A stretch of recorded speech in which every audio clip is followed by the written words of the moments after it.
Good morning.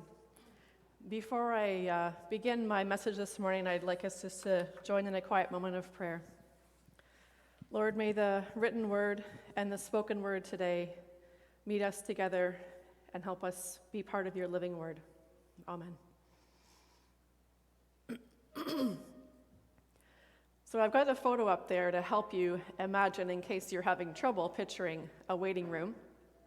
But I'd like to put yourself in that spot and think about the waiting rooms that you've been in before.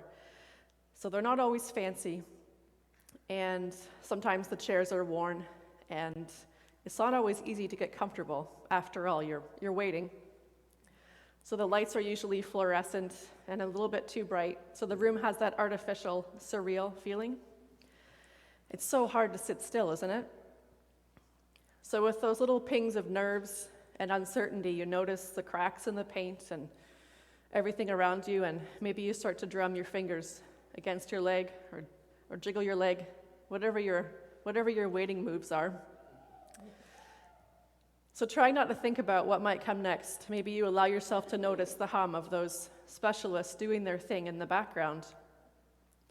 And they're confidently serving, and so maybe you allow yourself to settle in a little bit and let yourself go a little bit, and to feel the comfort of others who might be sharing that space with you, to not feel completely alone.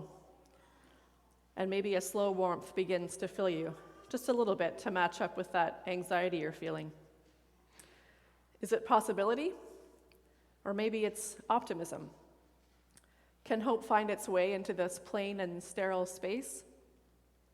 This waiting room, it's hard to imagine hope being in this room when life seems to be on the line sometimes. The experience of waiting is nothing new, but it's also seldom easy, is it? Advent represents our chance as a new year in the church calendar for us to notice our own responses as we are forced to hurry up and wait for the things that we care about. Sometimes for us that might mean the doctor's prognosis or our inbox to see if that job application we're just hoping for, that it might this time get noticed. Maybe we're waiting to see if Spirit can come back into this world in a way that we can feel it, the way that Jesus' birth might bring, to save us from racism, from oppression, from economic inequalities, and the environmental catastrophes we see around us. So whatever else we might be concerned about this morning, all these things are happening as we wait and as we look for hope. It's hard to wait for what we really think we really need.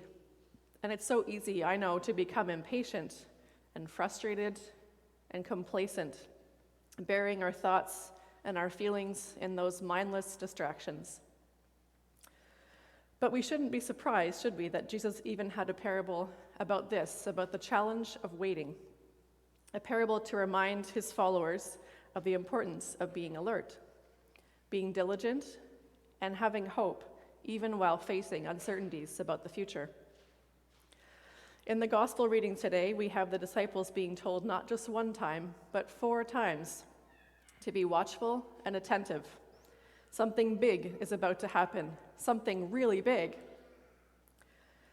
Jesus is telling the story of a homeowner who leaves the staff in charge while the owner is away. So they're being told, do not sit and do not sleep while you wait. Make sure you make time to work and watch, and don't sleep on the job, even when it feels like there's no point. And of course they're wondering, will the owner ever come back? Will this owner even remember me or reward me for the work I'm doing? Why should we risk caring when it feels like sometimes there is no hope? Now, Jesus knew the devastation of his impending death and what that would cause to his followers and his friends. And he knew they were looking and expecting for a greater life and freedom from Roman rule and the systemic oppression and corruption. And they were hoping for that sooner than later. But what would they do when he dies and when he goes away? Will they give up? Will the dream be lost? Or will they recommit their vision for a better world? So how can we find hope when there's no physical Jesus around us telling us stories and giving us those reminders? How can we find hope in our struggles when the source of life And that the source of our faith is a mysterious but invisible energy, and that wisdom we can't really see. Today, on this first Sunday of Advent, I'm drawn back to the focus on hope. And of course, I remember a time when I should have been full of hope, but that time wasn't. So a bunch of us girls had traveled through life together. We'd grown up through school and baseball and all the adventures of young life together. And as we got a bit older, it got harder to stay in touch. And we decided it was time to make a plan to get together and take a trip. So it took us a little while, but we picked a year, and then we narrowed it down to a date. And then all that was left was looking forward to this perfect getaway on the beach, somewhere in Mexico. So through all this waiting, we were anticipating the basics, right? The fun and the sun and relaxing together. It was a simple recipe. Nothing could go wrong until it did. My dear friend Sarah, she'd been struggling, but she was always the fun one. She was the pretty one. She was the life of the party. She had everything going for her. But we noticed lately that she'd been struggling with some anxiety and signs of addiction. But we just didn't know the full extent of it yet. So on our last night, on this week away of fun and silliness and beautiful scenery, we sat on the beach and watched the sunset. And she looked across the water. Then she quietly said, "I just wish I could float away." And before I knew it, the whole night fell apart. So in this perfect, beautiful oasis where we should have been happy, we should have felt lucky, we should have felt carefree, all hope was lost. And so then we found ourselves huddled on the bathroom floor, crying together, Sarah feeling hopeless, and me starting to feel hopeless too. I have to say I was afraid. I was trying to stay calm and holding her hand and saying the things to reassure her, because we had to find a way to make her feel like there was a reason to go home and a reason to get back on that plane. And I had to find hope for her, that there might be a way to find help for her mental anguish, that there was a reason for hoping. I felt like I didn't even believe my own words there on the floor, and it was pure awful. But a month later, on a beautiful sunny day in February, Sarah and I gritted our teeth, and we nervously traveled together toward a treatment center. She'd been offered a spot in a local treatment program for adults, and after much debate, she said she could register for the orientation if I would accompany her. And it felt so raw and strange at the same time, this unknown beginning and us driving to this new place and hoping that maybe it was the beginning of a new chapter. So as we navigated all those bizarre hallway pathways, aren't they always bizarre? We're trying to find our way to the room. I remember us pausing for a moment in a very simple chapel in the hospital just to gather our strength. And then we arrived at the room, and the folks at the program welcomed us in, and I was ready to go in right with her. And as we were walking past the desk together, Sarah and I, the counselor, halted me and said, "Wait, we'll take this from here. You go to the waiting room. She comes with us." And as strange as it felt that day to let her go, I'd come as far as I could on that journey, and my job was now to wait in the waiting room. So despite all the uncertainty and impatience for answers and looking for help in that plain, sterile waiting room, I did start to feel a glimmer of hope.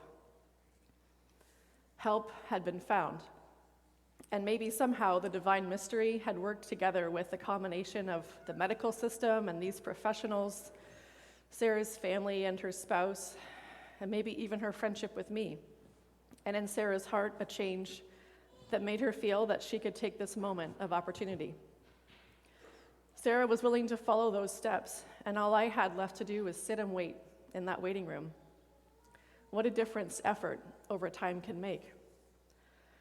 And isn't that sometimes the journey we find ourselves on, from the crying on the bathroom floor of life to finding enough hope to travel into a waiting room of the hospital, like so many parts of our lives? Sometimes we're on that bathroom floor, overwhelmed by fear and anxiety, and of course, worry and pain. Of course, these days, COVID is depleting us and isolates us and makes us weary. But Advent is our waiting room where Spirit can enter into this darkness and give us hope to hang in there and hope for some better days ahead. And sometimes we're on the bathroom floor of death's door, waiting for death's impending presence to take us, or so often watching someone struggle with their coming death. And we do feel so alone, even though we're together. But as we dare to honestly share our pain and sadness and huddle together on the floor in those tears, Spirit can come and replace our isolation and despair with instead some connection and some hope. Hope in amongst the sadness. Jesus did die, we know, too young, and he suffered on a cruel cross. His worst fears were realized. His predictions were right, and those who loved him, they too found themselves just desolate, sobbing on their own bathroom floor of life. But we gather on Resurrection Sunday around a table that can remind us that Spirit is always the mysterious way, and the followers of Jesus somehow found their way from that bathroom floor of life to the waiting room of God's reign and getting closer to earth. Whatever struggles and hopelessness and bathroom floors we're sitting on in our misery, Advent insists that we keep keeping on, that the bathroom floor of despair will somehow, with our attention and spirit, will turn into a waiting room of hope. God is not finished with this old world, and I hope and I know that God is not finished with any of us either. May it be so. Amen.